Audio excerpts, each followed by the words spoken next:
ఉన్నాం. ఇంకెప్పుడా పెండ్లి ఇంకెప్పుడా పెండ్లి ఇంకెప్పుడా పెండ్లి అని అనుకున్న సమయం రానే వచ్చింది. అందరం వచ్చాం వారిని ఆశీర్వదించడానికి. అందులో బట్టి ఒకసారి చేతులు గట్టిగా ఊపి చేతులు స్తోత్రం చెబుదాం. ఒకసారి గట్టిగా ప్రార్థన బయటలు అందరూ వెళ్ళి చెప్పండి. మనలో చాలా మంది ఉన్నారు.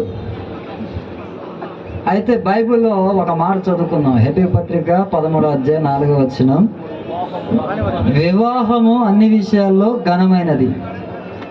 అందరూ చాలా జాగ్రత్తగా ఒక 10 నిమిషాలు చెప్తా, ఎక్కువ చెప్పను. వివాహం అనేది చాలా ఘనమైనది.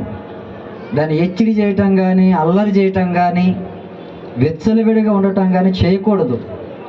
ఈ పెండ్లి వెనకాల వీళ్ళ ఖర్చు, వీళ్ళ ప్రయాసం, వీళ్ళ ప్రార్థన, వీళ్ళ పోరాటం చాలా ఉంటుంది. వీరు ఒక ఇల్లు కావటానికి మీరు ఒకసారి గమనించండి ఎంత కష్టపడుతున్నారో. ఈ యొక్క వైభవం చూస్తుంటే మీకు అర్థమవుతుంది. కాబట్టి చాలా శ్రద్ధగా మర్యాదపూర్వకంగా ఉండాలనేది దేవుని నిర్ణయం. అందుకోసం దానికి పెట్టిన పేరు ఏంటంటే పరిశుద్ధ వివాహము. ఆమెను చెప్తారా? గట్టిగా స్తోత్రం చెప్పండి. వివాహం అనగానే అందరికి గుర్తుకొచ్చేది ఏంటంటే ఇక సప్పుళ్ళు, చప్పట్లు, ఇక డీజేలు, బ్యాండ్లు, ఆర్కెస్ట్రాలు, పాటలు, మాటలు కాదు. వివాహం అంటే వేరువేరుగా ఉన్న వారి ఇక నుంచి ఒకటిగా నివసించబోతున్నారు. ఒక ఇల్లు కట్టబడబోతుంది, ఒక కుటుంబం ఏర్పరచబడబోతుంది, జీవితాంతం కలిసి వారు నివసించబోతున్నారు. వేరువేరుగా ఉన్న వారిని దేవుడు జతపరిచి ఒక ఇంటిగా మార్చే ఒక పవిత్రమైన బంధమే వివాహం. చాలా మంది వివాహం చేసుకోవటానికి కూడా సిద్ధపడాలి. దేవుడు మొట్టమొదటిగా ఆదామును కలగజేశాడు, మగ మనిషిని కలగజేసినప్పుడు మరి సాటి అయిన సహకారి ఉండాలని చెప్పి ఆడ మనిషిని కూడా కలగజేశాడు. అది ఎలాగనంటే పురుషుడి యొక్క పక్కటెముకల నుండి తయారు చేసి వారిద్దరిని భూమి మీద కలగచేసి ఆ తర్వాత వారి ద్వారా సంతానం అనేది భూమి మీదకి వచ్చింది. అలాగన వారు విస్తరిస్తున్న క్రమంలో ఈ రోజు వరకు అలా జరుగుతూ గణేషు సంధ్య వివాహం మనం కన్నులతో చూస్తూ ఉన్నాం. ఈ యొక్క వివాహం ఇప్పుడు జరిగింది కాదు, సృష్టి ఆరంభంలోనే దేవుడు చేశాడు. దేవునికి స్తోత్రం కలుగును గాక. పురుషుడైనా స్త్రీ అయినా ఒంటరిగా ఉండటం మంచిది కాదు. వివాహం గొప్పది. ఎందుకు గొప్పది అని అంటే, ఇంతకుముందు గణేష్ యొక్క ఆలోచనలు ఎవరికి చెప్పుకునేవాడు కాదు, సంధ్య ఆలోచనలు కూడా ఎవరికి చెప్పేది కాదు. ఇక నుంచి వారు ఒకరితో ఒకరు తోడు నీడగా ఉండి కలకాలం సంతోషంగా కలిసి ఉందామని ఒక నిర్ణయానికి వచ్చి భార్యాభర్తలనే బంధంతో ఏకమై ఇక నుంచి వారు పిల్లలు, వారి సంపాదన, వారి ఆస్తి ఇక నుంచి ఆ విధంగా కొనసాగబోతుంది. మరి వారు ఆ విధంగా కట్టబడబోతున్నందుకు మనం ఎంత చక్కగా దీన్ని జరపడానికి మనం ఇష్టపడాలో, ముందుకు రావాలా. కాబట్టి బహు జాగ్రత్తగా మనం కూడా వారికి సహకరించవలసిన వారమై ఉన్నాం. గట్టిగా దేవునికి స్తోత్రం చెబుదాం. బైబిల్ గ్రంథంలో ఎఫెసీ పత్రిక 1వ అధ్యాయం 5వ అధ్యాయం 25వ వచనం ఒకసారి చదవండి.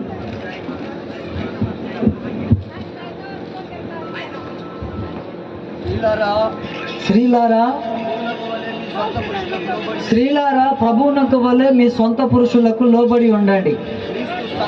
సార్ ఒకసారి అందరు జాగ్రత్తగా వినండి. వివాహంలో 3 వ్యక్తులు ఉంటారమ్మా. తల్లులారా నా మాట ఆలకించండి. 10 నిమిషాలు ఎక్కువసేపు మీకు చెప్పను. వివాహంలో 3 వ్యక్తులు. ఒకటి భార్య, ఒకటి భర్త, ఒకటి దేవుడు. ఒకటి భార్య, ఒకటి భర్త, ఒకటి దేవుడు. భార్యాభర్తలుగా వారు ఇద్దరు జత కట్టబడినప్పుడు వారికి ఏ సమస్య అయినా దేవుడి ద్వారానే పరిష్కారం కావాలి. సరే, అది ఎలాగుననే తర్వాత మీకు చెప్తాను. మొదటగా మనం స్త్రీని చూసినప్పుడు, స్త్రీలారా మీ సొంత పురుషులకు లోబడి ఉండండి అని బైబిల్ వాక్యం చెప్పింది. గట్టిగా ఒకసారి స్తోత్రం చెబుదామా? ఒకసారి గట్టిగా హల్లెలూయా చెప్పండి.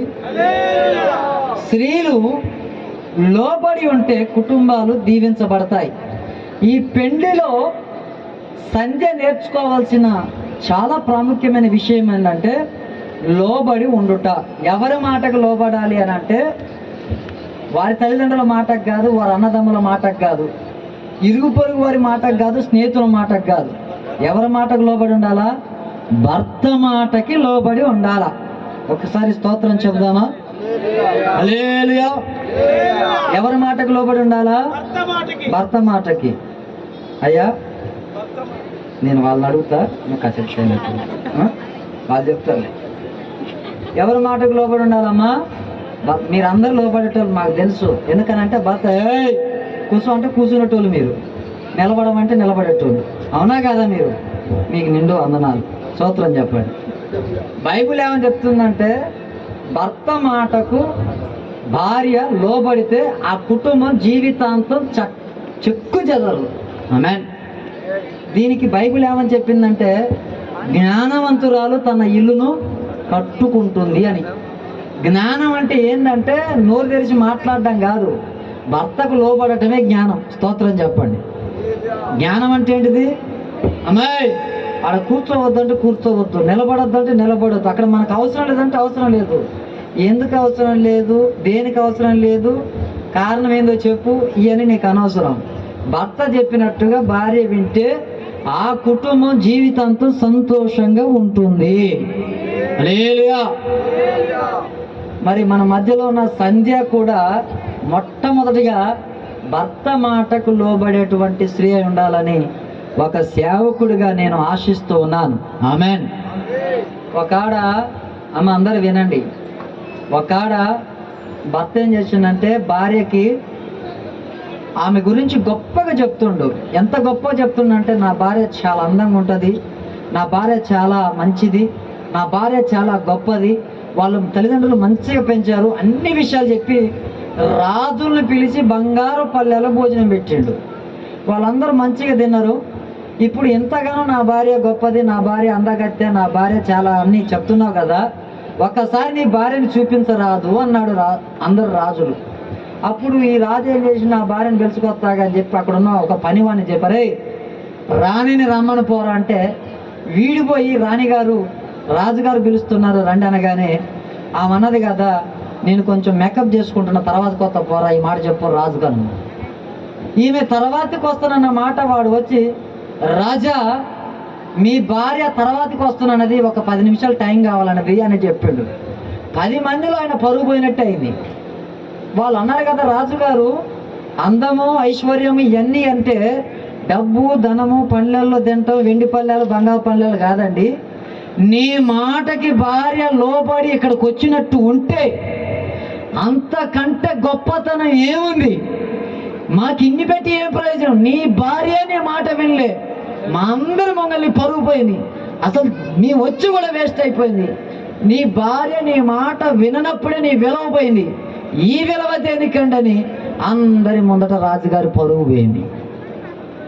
మరొక రాజుగారు ఒక కనుసైగా చేస్తే చాలా అలాగున్న భార్య నిలబడుతూ నడుస్తూ వచ్చింది. భార్యకి అందం ముఖ్యం కాదు, భార్యకి ధనం ముఖ్యం కాదు, భార్యకి తెలివి ముఖ్యం కాదు, భార్యకి జ్ఞానం ముఖ్యం కాదు, భార్యకి ఎంత తెలివైనా ఉండొచ్చు, కానీ భర్త మాటకు లోబడితే చిరకాలం వారి కుటుంబం చెక్కు చెదరదు, నాగార్జున సిమెంట్ తోటి గోడ కట్టినట్టే ఉంటుంది. స్తోత్రం చెప్పండి గట్టిగా. హల్లెలూయా. ఎవరి మాటకు లోబడాలా? భర్త మాటకి. బీరువా వద్దంటే వద్దు, చెన్నై షాపింగ్ మాల్లో చేరొద్దంటే వద్దు, ఉన్నది కావాలంటే అదే, నాకు అదే కావాలా, నాకు అదే కావాలంటే ఆ రాత్రి దనుకుంటారు. వాళ్ళు తినరు వీళ్ళు తినరు, ఉన్న దాంతో ముందు పోవాలి. భర్త ఏం చెప్తాడు? పొద్దుందాకా పనిచేసి అలసిపోయి కష్టంతో వచ్చిన ఇంటికి రాగానే గని మంచిలు ఇచ్చి సేద తీర్చి గత ముద్దన్నం పెట్టి మంచిగా మాట్లాడేటట్టు ఉండాలి. కానీ ఇంటికి రాగానే ఇక వచ్చినవా అన్నట్టుగా, నీది నువ్వే పెట్టుకొని తిను అన్నట్టుగా, మీ అమ్మ లేదా మీ నాన్న లేడా అన్నట్టుగా, ఇక దానిలో నువ్వు కనుక చేస్తున్న కష్టం దేశం మీద ఎవరు చేయట్లేదు అన్నట్టుగా ఉండకూడదు. భర్త ఎప్పుడు వస్తాడా ఇంటికి ఎదురు చూసి మర్యాదగా పద్ధతిగా మాట్లాడటం నేర్చుకొని చక్కగా గౌరవించటం చేస్తే జీవితాంతం వారి కుటుంబంలో ఎక్కువ సంపాదన ఉంటుంది. స్తోత్రం చెప్పండి గట్టిగా. ఎక్కువ ఆరోగ్యం కూడా ఉంటుంది. స్తోత్రం చెప్పండి గట్టిగా. ఈ రోజుల్లో చాలా మందికి మగవాళ్ళకి పశ్చిమాతం ఎందుకు వస్తుందంటే భార్య తిట్లు తట్టుకోలేక వాళ్ళు ఆలోచించి బుర్ర బద్దలైపోయి నరాలు ఈటెక్కి ఒకవైపు పోవాల్సిన రక్తం ఇంకొక వైపు పోయి నడవాల్సిన చెయ్యి కాలు పని చేయక వాళ్ళు పచ్చవాత వచ్చి మంచాన్ని పట్టడానికి మెయిన్ కారణం ఏంటంటే అద్భుతమైన భార్యలే. భార్యలారా మీ స్వపురుషులకు లోబడి ఉండండి అని బైబిల్ వాక్యం చెప్పింది కనుక నీకు ఎంత తెలివైన ఉండొచ్చు ముందే చెప్తున్నా, భార్యలు భర్త మాటకి ఖచ్చితంగా లోబడాల్సిందే. ఆమేన్.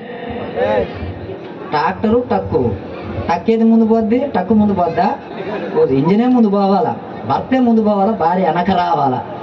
అమ్మా తల్లి, భర్త ఉదాహరణకి స్త్రీలకు ఉండే గుణం ఏంటంటే, అమ్మ ఎవరు ఏమనుకోవద్దు, ఉట్టిగానే చెప్తాను అర్థం కావటానికి, అందరూ అట్లా ఉండరు. కానీ తల్లిగారు వాళ్ళు ఇంటికి వచ్చినామో వాళ్ళ ఆయనకి చెప్పుద్ది, చేపలు తెప్పు, మటన్ తెప్పు, చికెన్ తెప్పు అంటది.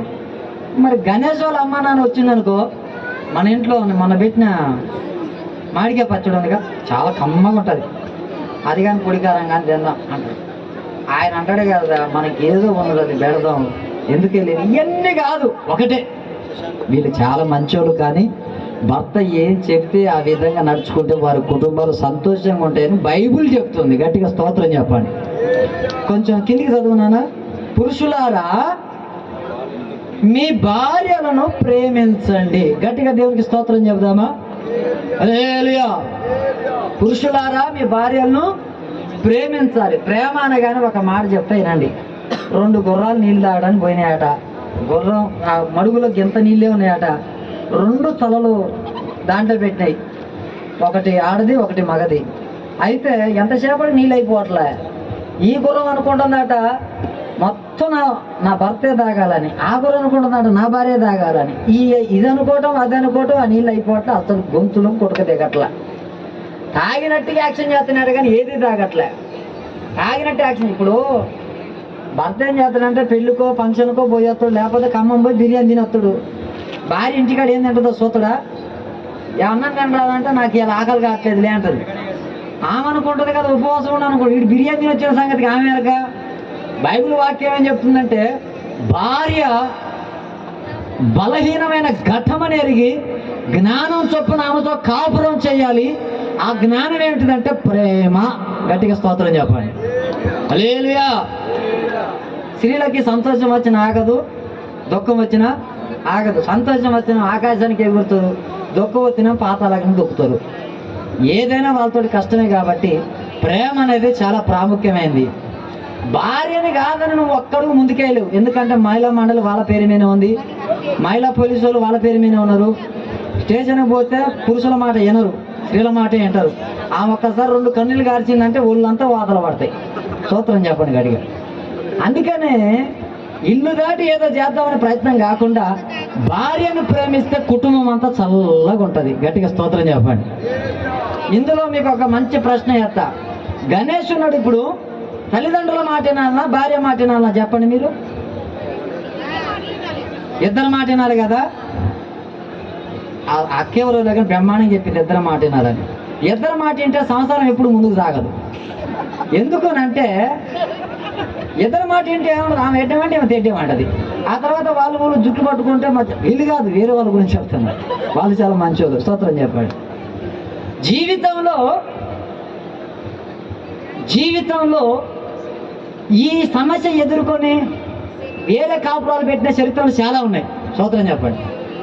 అటు అమ్మకి చెప్పలేక, ఇటు భార్యకి చెప్పలేక తల మీద ఎంటికలు ఉట్టిగానే ఊడిపోవు, పక్కన గదిలో పోయి పీక్కుంటూ ఉంటాయి లైఫ్. ఎవరికి చెప్పాలని అర్థం కాదు. కానీ ఒక విషయాన్ని తెలిసిన, బైబిల్ ఏమని చెప్తుందంటే జ్ఞానం చొప్పున కాపురం చేయాలి. ఇప్పుడు ఎవరి మాట వినాలి అని అంటే భార్య మాటే వినాలి. అదేందయ్య గారు భార్య మాట వినమంటాం అంటే, తల్లిదండ్రులు కొంతకాలం ఉంటారు, వెళ్ళిపోతారు. వాళ్ళకు పుట్టిన పిల్లలు కొంతకాలం ఉంటారు, వాళ్ళకి పెళ్ళిళ్ళు అయిపోతే వెళ్ళిపోతారు. ముసలితనం మందు ఒకరికొకరు తినిపించుకునేది ఎవరు? వాళ్ళ తల్లిదండ్రులు వచ్చి తిని పెడతారా? వాళ్ళ పిల్లలు వచ్చి తిని పెడతారా? ఎవరు తిని పెట్టరు. భార్య భర్త ఎవరైనా సరే చిరకాలం వాళ్ళు తన్నుకున్నా తిట్టుకున్నా ఏది చేసుకున్నా ముసలితనం మందు ఒకరికి ఒకరు తోడెవరు? భార్య భర్త. ఎట్టాగో అయ్యగారు చెప్పింది కాబట్టి ఇక నా మాటే వినటానికి వీల్లేదు. తల్లిగా ఆమెను గౌరవించాలి, భార్యగా ఆమెను ప్రేమించాలి. గట్టిగా స్తోత్రం చెబుదాం. తల్లిగా తల్లి మాట సలహాలు తీసుకోవాలి, భార్యను ప్రేమించాలి. బైబిల్ ఇంకా ఏమని చెప్పిందంటే భార్యను సన్మానించాలట. ఏం చేయాలి చెప్పండి? భార్యను సన్మానించమంటే చాలా మంది అనుమానిస్తూ ఉంటారు. సన్మానం ఏంటంటే భార్యను కుర్చీ వేసి కూర్చోబెట్టి ఒక చెద్దర కప్పాల, అదే ఏముంటుందండి, చాలా కప్పాలి, చెద్దర కాదు, చాలా కప్పాల. లేదు ఇక నేను ముగించేస్తున్నా, జాగ్రత్తగా వినండి, ఇది ఒక్క మాట చెప్పి ముగించేస్తా. భార్యను సన్మానిస్తే, తల్లిదండ్రులను గౌరవిస్తే ఆ కుటుంబాలు ఆశీర్వాదాలతో నింపబడతాయి. హల్లెలూయా. ఇంతవరకు వీళ్ళిద్దరికి తెలివితేటలు ఉన్నాయి కానీ ఇప్పటితో అయిపోవాలి. ఇక నుంచి చాలా జాగ్రత్తగా మూడే వ్యక్తి ఎవరంటే దేవుడు. ఎవరు చెప్పండి? దేవుడు. భార్యాభర్తలు అన్నాక గొడవలు వస్తాయా రావమ్మా? ఇక్కడ గొడవలు రావడం వాళ్ళు ఎవరన్నా ఉంటే భార్యాభర్తలలో ఒక్కసారి చెయ్యొద్దండి. ఇది ఒక్క మాట చెప్పి నేను ముగిస్తా. 25,000 ఫస్ట్ ప్రైజ్ భార్యాభర్తలలో గొడవ రాని వాళ్ళు ఎవరనంటే ఒక ఇద్దరు భార్యాభర్తలు పైకెత్తారట చెయ్యి. మా అమ్మ వింటున్నారా? మా ఇంతవరకు 25 సంవత్సరాలైంది పెళ్ళి అయ్యి మాకు ఇప్పటి వరకు గొడవ రాలే, ఆమె నేను తిట్టలేదు, నన్ను ఆమె తిట్టలేదు అన్నదాట. అవునా? మీరిద్దరు ఒకసారి స్టేజ్ మీకు రండి అని చెప్పి 25,000 రెడీ చేసి ఇయ్యబోయేటప్పుడు ఒక క్వశ్చన్ వేసారట. మీకు ఎందుకు గొడవ రాలేదు? అద్భుతమైన మాట ఏందో ప్రజలకు చెప్పండి అంటే భర్త అన్నాడట ఒకటే ఒక సింపుల్ సమాధానం అండి అన్నాడట. ఏంటిదనంటే నాకు కోపం వచ్చింది అనుకో, నేను వరండాల పండుకుంటా, నీకు కోపం వస్తే నువ్వు వరండాల పండుకో అన్నాడట. సరేలేని చెప్పి ఓకే అనుకున్నాడట. ఈ 25 సంవత్సరాలు భార్య ఇంట్లో పండుకున్నాట, భర్త ఏమో వరండాల పండుకున్నాట. ఎన్ని సంవత్సరాలు? ఇంకా మాకాడ గొడవలు వస్తున్నాయంటారు. మీది ఒక పెళ్లి బతికే అన్నారా? మీది మీరు మళ్ళీ పెళ్లి చేసుకొని భార్యాభర్తలు అంటే ఏంటంటే కలిసి ఉన్నా కానీ కల్మషం లేకుండా బతకడమే భార్యాభర్తలు. చికాకులు ఉన్నా కానీ చిక్కు లేకుండా బతకడమే భార్యాభర్తలు. ఎన్ని సమస్యలు ఉన్నా కానీ ఒత్తిడిని అధిగమించి ముందుకు సాగడమే భార్యాభర్తలు. వీళ్ళిద్దరిని క్రమంలో పెట్టేది ఎవరంటే దేవుడు. స్తోత్రం చెప్పండి. హల్లెలూయా. ఎందరో విడిపోయిన భార్యాభర్తలను కలిపిన చరిత్ర బైబిల్లో ఉంది. ఎంతో మంది చిక్కుల్లో ఉన్న చరిత్ర వాళ్ళని సరిచేసిన విధానం బైబిల్లో ఉంది. భార్య భర్త ఎలాగో కలిసి మాట్లాడుకోవాలనో అవన్నీ దేవుని సన్నిధిలో ఉంటాయి కనుక ఇంకా ఎవరైనా వారి కుటుంబాలు కట్టబడాలా, దీవించబడాలనుకుంటే ఒక మంచి స్థలం దేవుని మందిరం. గట్టిగా స్తోత్రం చెప్తారా? ఏదైనా సమస్య వస్తుంది, సమస్య రాగానే పక్క వాళ్ళకి ఇరుగు పొరుగు వాళ్ళకి చెప్పకూడదు. ఏదైనా ఉంటే ప్రార్థన చేసుకోవాలో దేవునికి చెప్పాలా. ప్రతి దాని కానీ భూతద్దంలో పెట్టి చూస్తే ఏ సంసారాలు నిలబడవు. కాబట్టి ఒకటి విషయం చెప్తున్నానండి, సృష్టి ప్రారంభించినప్పుడు భార్య భర్తతోటే సృష్టి ప్రారంభమైంది. భార్య భర్త లేకుంటే సృష్టి లేదు. ఒకవేళ పురుషుని తయారు చేసి స్త్రీ లేకపోతే సంతానం రాదు. ఒకవేళ స్త్రీని తయారు చేసి పురుషుడు లేకపోతే సంతానం రాదు. భార్య భర్త ఉంటేనే సంతానం ఉంటుంది. ముగింపులో కూడా భార్య భర్తలతోటే ముగించబడుద్ది. స్తోత్రం చెప్పండి. సృష్టి ఆరంభం భార్య భర్తలే, సృష్టి ముగింపు కూడా భార్య భర్తలే. ఈ సృష్టి ముగింపు భార్య భర్తలు ఎలాగనంటే దేవుడు పెండ్లి కుమారుడిగా, ప్రపంచంలో ఉన్న క్రైస్తవులంతా పెండ్లి కుమార్తెగా, వారి యొక్క వివాహం మధ్యాకాశంలో, వారి యుగ యుగాలు పరలోక రాజ్యంలో. గట్టిగా దేవుని స్తోత్రం చెప్దామా? పరలోకంలో ఏ విధమైన సంతోషమో వీరి కుటుంబంలో కూడా అదే సంతోషం మొదలవునుగాక. వీరు చేస్తున్న ప్రతి వ్యాపారం, ఉద్యోగం అది ఏదైనా సరే చిరకాలం ఆశీర్వదించబడును గాక. స్త్రీలకు ఒక మంచి మాట చెప్పాలా. ఏంటిదంటే తెల్లారుదామున 5 గంటలకే భార్య ఇంటిళ్ళందరికీ అన్నం తయారు చేయాల. అది సామెతల గ్రంథం 31వ అధ్యాయంలో రాయబడి ఉంది. ఎన్ని గంటలకి? తెల్లారుదామున 5 గంటలకి అన్నం కూర మొత్తం రెడీ అయిపోవాలట. కానీ ఇప్పుడు 9 అయినా కానీ రెడీ కావట్లే, 10 అయినా కానీ రెడీ అవుతాయి. ఏదైనా కావాలంటే జొమాటోలో బుక్ చేస్తారు, లేనిపోని జబ్బులను తెచ్చుకుంటారు. స్తోత్రం చెప్పండి గట్టిగా. సరే, ఏదేమైనా కష్టపడండి. భార్యాభర్తలు ఇతరులకు మాదిరికరంగా ఉండాలా. ఒకవేళ భర్త గురించి భార్య చెడుగా చెప్పినా భార్య పరుగు పోద్ది, భార్య గురించి భర్తకు చెడుగా చెప్పినా భర్త పరుగు పోతుంది. ఎవరిని ఎవరు బయట వేసుకోకుండా ఒకరిని ఒకరు సన్మానించుకుంటూ, ఒకరిని ఒకరు ప్రేమించుకుంటూ, ఒకరి ఎడల ఒకరు మర్యాద కలిగి, అన్నిటికంటే ముఖ్యంగా భర్త ఎడల భార్యకు నమ్మకం ఉండాలా.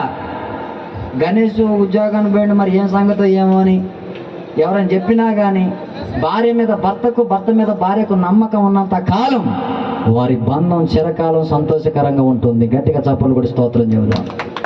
వీరికి చక్కని పిల్లలు, మంచి ఉద్యోగం, చక్కని జీవితం, మంచి భవిష్యత్తు ప్రభు వీరికి అనుగ్రహించునుగాక. వీరి ద్వారా వచ్చిన మీ అందరిని దేవుడు దీవించునుగాక. మీ కుటుంబాల ఆశీర్వాదాలతో నింపబడునుగాక. దేవుని కృపలో మీరు అందరూ వర్ధిల్లుదురుగాక. చిన్న ప్రార్థన. మహాపరిశుద్ధుడా, జీవాధిపతి, నీకు వందనాలయ్యా. ఇంతవరకు నీ మాటలు విన్నాం. ఇక వివాహ కార్యక్రమంలోకి వెళ్తున్నాం. సమస్తము నీ నామ మహిమార్థమే జరుగునుగాక. ఈ యొక్క విలువైన సమయంలో ప్రభువా, ఇరువురిని మీరు బలపరచండి.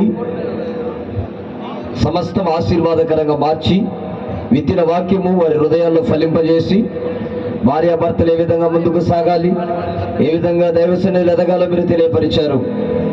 భార్య లోబడాలి, భర్త ప్రేమించాలి. ఈ సుగుణాలు వారిలో పెంపొందింపజేసి వారి దాంపత్య జీవితాన్ని ఆశీర్వదింపచేయమని యేసు నామమున అడుగుతున్నాము తండ్రి. ఆమేన్. ఈ ప్రాముఖ్యమైన సమయంలో